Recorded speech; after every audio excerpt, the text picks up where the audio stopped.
Assalamualaikum warahmatullahi wabarakatuh. Salam sejahtera buat kita semua. Salam sehat. Di sini perkenalkan saya Danang Arya Nugroho, mahasiswa pasca sarjana Manajemen Pembangunan Daerah Institut Pertanian Bogor. Saya akan menerangkan tentang metode perhitungan pajak restoran di Kota Bogor, di mana ini adalah salah satu tugas mata kuliah pajak dan investasi daerah yang diampu oleh Bapak Dr. Didi Budiman Hakim selaku dosen dari Fakultas Ekonomi dan Manajemen. Baik, selanjutnya yaitu dasar hukum. Jadi untuk dasar hukum pajak ini yaitu pertama pada pasal 95 dan pasal 156 Undang-Undang Nomor 28 Tahun 2009 tentang pungutan daerah berupa pajak daerah dan retribusi daerah. Pelaksanaannya diatur lebih lanjut dengan Perda. Pasal 28 286 Undang-Undang Nomor 23 Tahun 2014 pajak daerah dan retribusi daerah ditetapkan dengan undang-undang yang pelaksananya diatur lebih lanjut dengan Perda. Pemerintah daerah dilarang melakukan pungutan atau dengan sebutan lain di luar yang telah ditetapkan undang-undang. Pasal 30 Peraturan Pemerintah Nomor 12 Tahun 2019 yaitu pendapatan daerah terdiri atas pendapatan asli daerah, pendapatan transfer, dan lain-lain pendapatan daerah yang sah. Untuk Perda Kota Bogor nomor 6 tahun 2019 itu yang mengatur tentang pajak restoran. Sumber pendapatan daerah ada pendapatan asli daerah, pendapatan transfer, lain-lain pendapatan daerah yang sah. Untuk pajak daerah ini adalah kontribusi wajib kepada daerah yang terutang oleh pribadi atau badan yang bersifat memaksa berdasarkan undang-undang dengan tidak mendapatkan imbalan secara langsung dan digunakan untuk keperluan daerah bagi sebesar-besarnya kemakmuran rakyat. Pajak daerah sendiri terbagi dua, yaitu pajak yang masuk ke provinsi dan pajak yang masuk ke kabupaten. Di sini saya akan memfokuskan yaitu pada pajak restoran, di mana pajak restoran ini yang akan masuk ke dalam pajak kabupaten atau kota. Terus selanjutnya pajak restoran. Apa itu pajak restoran? Jadi, berdasarkan Undang-Undang Nomor 28 Tahun 2009, pajak restoran adalah pajak atas pelayanan yang disediakan oleh restoran. Sedangkan restoran adalah fasilitas penyedia makanan dan atau minuman dengan dipungut bayaran yang mencakup juga rumah makan, kafetaria, kantin, warung, bar, dan sejenisnya termasuk juga jasa boga atau catering. Nah, subjek dan wajib pajak restoran. Menurut Undang-Undang Nomor 28 Tahun 2009, subjek pajak restoran adalah orang pribadi atau badan yang membeli makanan dan minuman dari restoran itu. Sedangkan yang menjadi wajib pajak restoran siapa? Yaitu orang pribadi atau badan yang mengusahakan restoran. Dalam hal ini, pengusaha restoran. Untuk objek dan bukan objek pajak restoran, dasar pengenaan pajak restoran dan tarif dan cara perhitungan pajak restoran. Menurut Peraturan Daerah Kota Bogor Nomor 6 Tahun 2011, Pasal 3 Ayat 1, 2, dan 3, yang merupakan objek pajak restoran adalah pelayanan yang disediakan oleh restoran. Pelayanan yang disediakan restoran sebagaimana dimaksud meliputi pelayanan penjualan makanan dan atau minuman yang dikonsumsi oleh pembeli, baik dikonsumsi di tempat pelayanan atau di tempat lain. Dikecualikan dari objek pajak restoran adalah restoran yang nilai penjualan tidak melebihi 7.500.000 dalam 1 bulan. Itu yang masuk dalam bukan objek pajak restoran. Selanjutnya menurut daerah, peraturan daerah Kota Bogor nomor 6 tahun 2011 pasal 5, dasar pengenaan pajak dari restoran adalah jumlah pembayaran yang diterima atau yang seharusnya diterima restoran. Menurut peraturan daerah Kota Bogor nomor 6 tahun 2011 pasal 6 dan 7, tarif pajak restoran ditetapkan sebesar 10% dan perhitungan pajak restoran yang terutang dengan cara mengalihkan tarif sebesar 10% dengan dasar pengenaan pajak restoran. Jadi, pajak restoran itu sudah ditetapkan oleh Perda Kota Bogor 10%. Artinya, ketika kita makan di sebuah restoran, kita wajib membayar 10% dari harga yang kita makan. Nah, ini jumlah rumah makan restoran kecamatan di Kota Bogor tahun 2017 sampai 2020. Data ini berasal dari Kota Bogor dalam angka tahun 2021. Kita lihat ada 6 kecamatan di Kota Bogor, yaitu Bogor Selatan, Bogor Timur, Bogor Utara, Bogor Tengah, Bogor Barat, dan Sareal. Pada tahun 2017, Bogor Selatan itu jumlah rumah makan atau restoran ada 26. Bogor Timur 25, Bogor Utara 31, Bogor Tengah 36, Bogor Barat 24, Tanah Sareal 33. Jumlah total dari keseluruhan kecamatan sekota Bogor itu 175 restoran atau rumah makan. Pada tahun 2018 ini mengalami peningkatan yaitu sebesar 5 restoran atau rumah makan yang tadinya 175 menjadi 180. Terus naik terus bergeser ke 2019 mengalami kenaikan lagi yang tadinya 180 menjadi 198. Akan tetapi di tahun 2020 ini jumlah restoran atau rumah makan di Kota Bogor tidak ada kenaikan. Ini disebabkan karena pandemi COVID-19. Oleh karenanya, orang yang ingin berbisnis membuka restoran rumah makan tidak jadi karena berpikir ada PPKM, ada PSBB, sehingga tidak berani untuk mengambil resiko untuk membuka restoran. Karena masyarakat oleh pemerintah dilarang keluar rumah, dilarang untuk beraktivitas di luar rumah, sehingga menyebabkan untuk para restoran dan rumah makan sepi pengunjung, bahkan disuruh tutup ada di beberapa daerah. Oke, selanjutnya ya, saya mengklasifikasi jumlah restoran tahun 2017 ke 2020. Ini saya bagi 2 klasifikasi restorannya, yaitu yang pertama restoran sendiri, yang kedua rumah makan.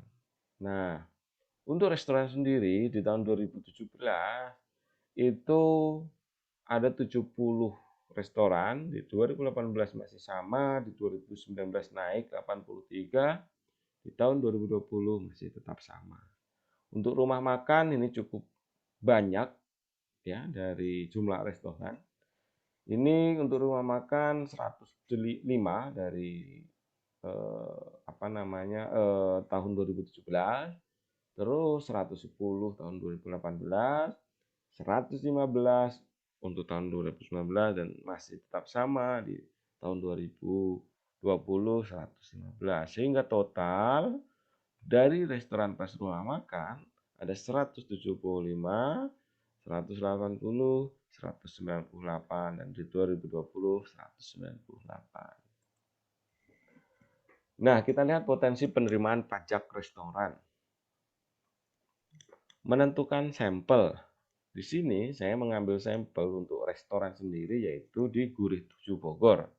Dan untuk rumah makan yaitu di Ampera, rumah makan Ampera.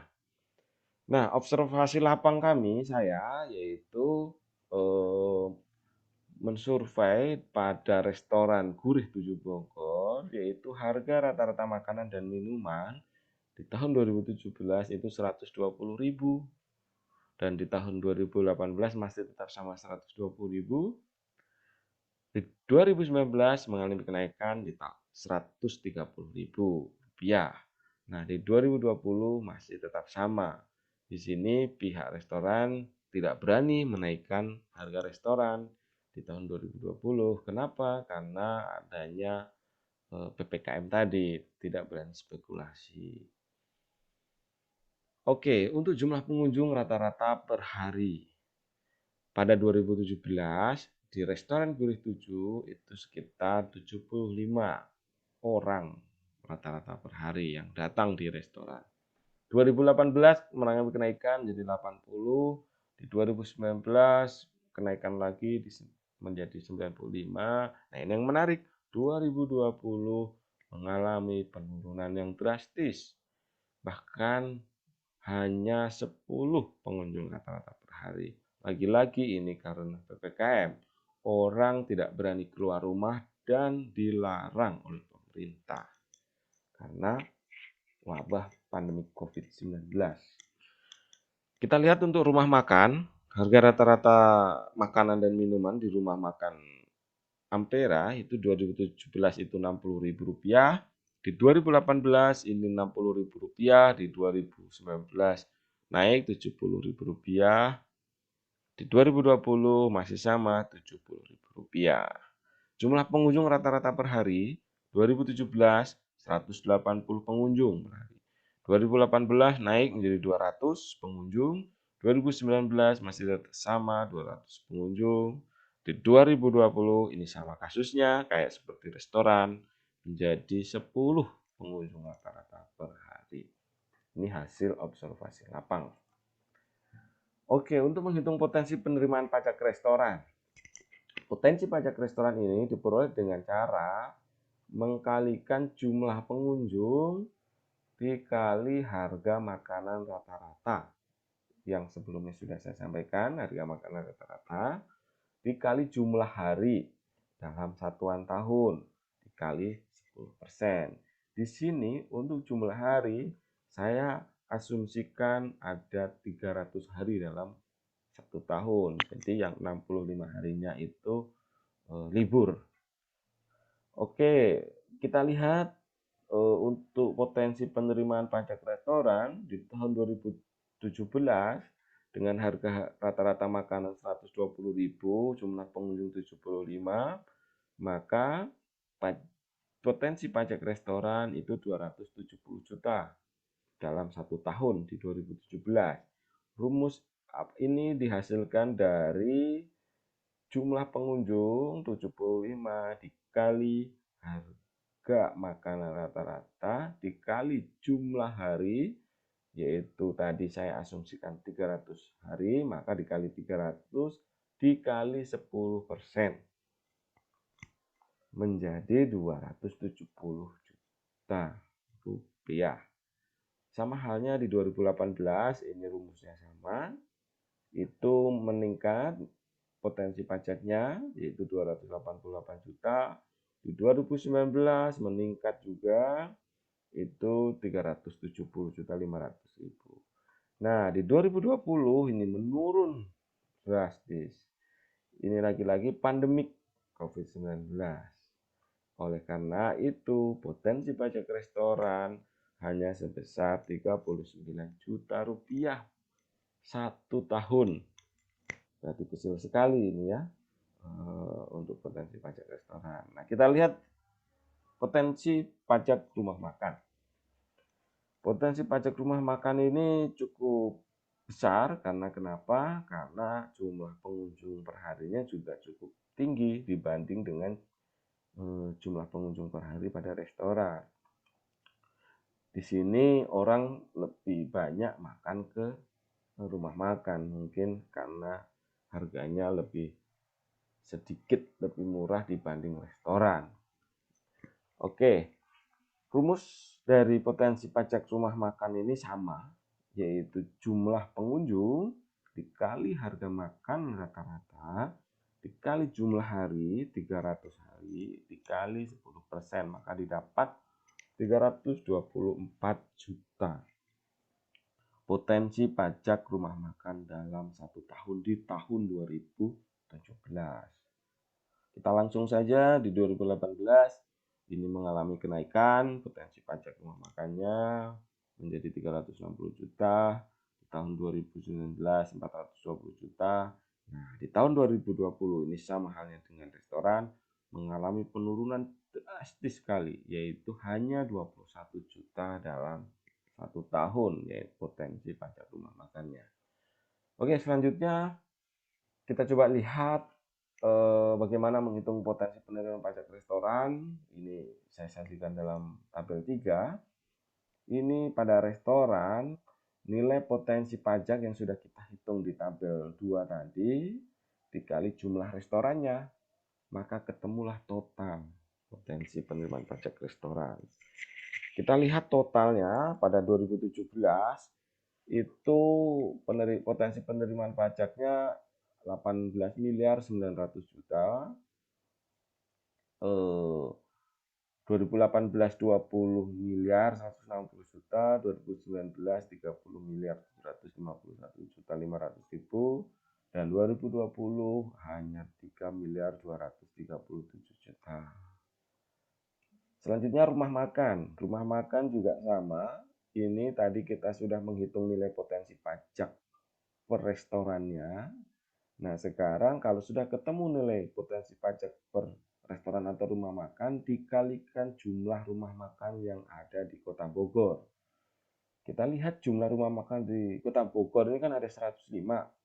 Nah, nilai potensi pajaknya tadi untuk rumah makan per rumah makan 324 juta, maka dikalikan nilai potensi pajak per rumah makan dikali jumlah rumah makan, maka didapat total potensi pajak untuk rumah makan di Kota Bogor, yaitu sebesar 34 miliar 20 juta rupiah. Ini 2017. 2018 39 miliar 600 juta, 2019 40 miliar 300 juta, 2020 hanya 2 miliar 415 juta. Selanjutnya ini total, jadi total pajak restoran plus pajak rumah makan, karena tadi pajak restoran saya klasifikasikan 2, yaitu restoran dan rumah makan, maka setelah kita total pajak restoran dan rumah makan di Kota Bogor 2017 itu 52 miliar 920 juta. Sedangkan 2018 itu 59 miliar 760 juta, 2019 itu 79 miliar 51 juta 500 ribu, 2020 5 miliar 652 juta. Ini rumus ini, perhitungan ini didapat dari pajak restoran tadi, Kota Bogor ditambah pajak rumah makan Kota Bogor di tahun 2017, yaitu totalnya 52 miliar 920 juta. Ya, selanjutnya menghitung potensi penerimaan pajak restoran ini berdasarkan hasil perhitungan potensi pajak, total potensi penerimaan pajak restoran di Kota Bogor pada tahun 2017 ke tahun 2018 mengalami peningkatan. Nah, dan di tahun 2018 ke tahun 2019 juga masih sama mengalami peningkatan jumlah potensi penerimaan pajak restoran. Akan tetapi pada tahun 2020 jumlah potensi pajak mengalami penurunan drastis seperti yang ditunjukkan dalam tabel 4. Hal ini disebabkan adanya kebijakan pemerintah terkait pembatasan operasional wajib pajak akibat pandemi COVID-19.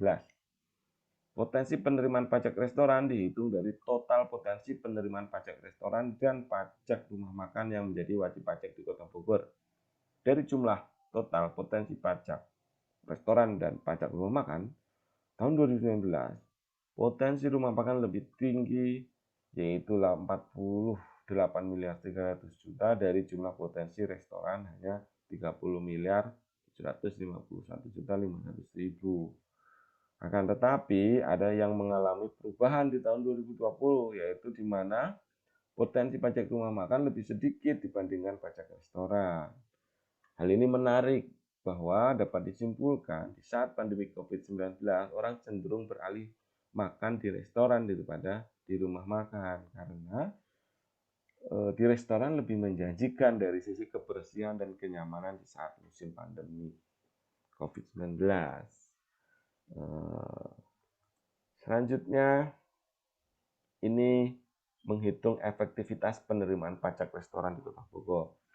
Ya, jadi cara menghitung efektivitas ini didapat dari realisasi penerimaan pajak tadi yang sudah saya paparkan sebelumnya dibagi target yang ditentukan oleh Pemkot Bogor dikali 100%, maka muncullah nilai efektivitas. Nah, nilai efektivitas ini ada kriteria di mana interpretasi nilai efektivitas ini ketika ini hasilnya lebih dari 100%, maka masuk kriteria sangat efektif. Nah, tetapi jika hasil efektivitas ini range-nya 90 sampai 100%, kurang dari 100, ini efektif. Nah, kalau dia hasilnya 81 sampai 90%, maka cukup efektif. Terus 60 sampai 80% kurang efektif. Kalau kurang 60% ya tidak efektif.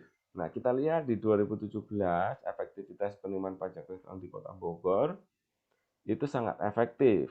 Kenapa? Karena hasil hitungan nilai efektivitasnya 110%, dia melebihi 100%. 2018 juga masih sama, melebihi 100%, yaitu sangat efektif. 2019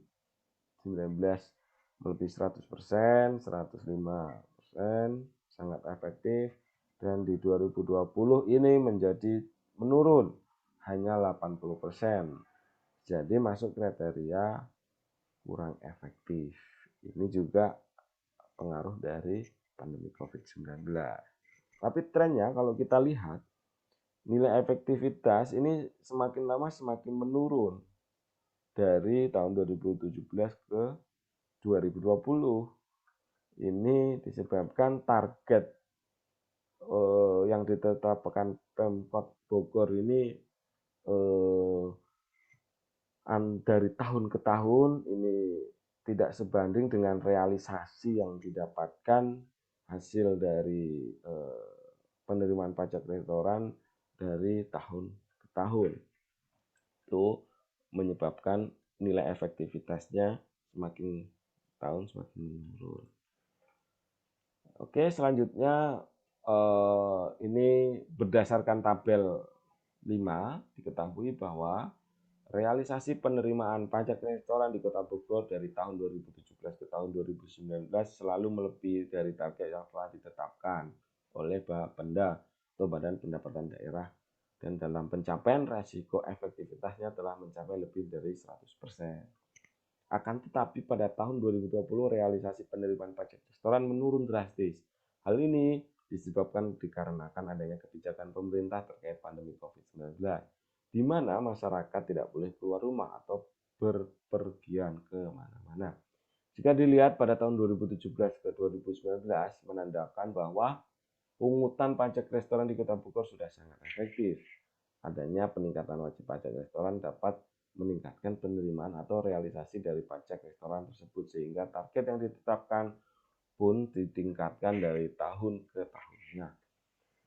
Bapenda Kota Bogor selalu melakukan upaya untuk memenuhi target yang telah ditetapkan dengan cara intensifikasi dan ekstensifikasi pajak. Intensifikasi pajak merupakan upaya yang dilakukan dalam mengoptimalkan wajib pajak yang sudah ada. Sedangkan ekstensifikasi adalah upaya yang dilakukan dengan mencari wajib pajak yang baru. Sehingga dengan upaya yang dilakukan tersebut dapat meningkatkan pendapatan asli daerah Kota Bogor yang bersumber dari pajak daerah, khususnya yaitu pajak restoran. Baik, itu saja pemaparan dari saya. Sekian dan terima kasih. Billahi taufiq wal hidayah. Wassalamualaikum warahmatullahi wabarakatuh.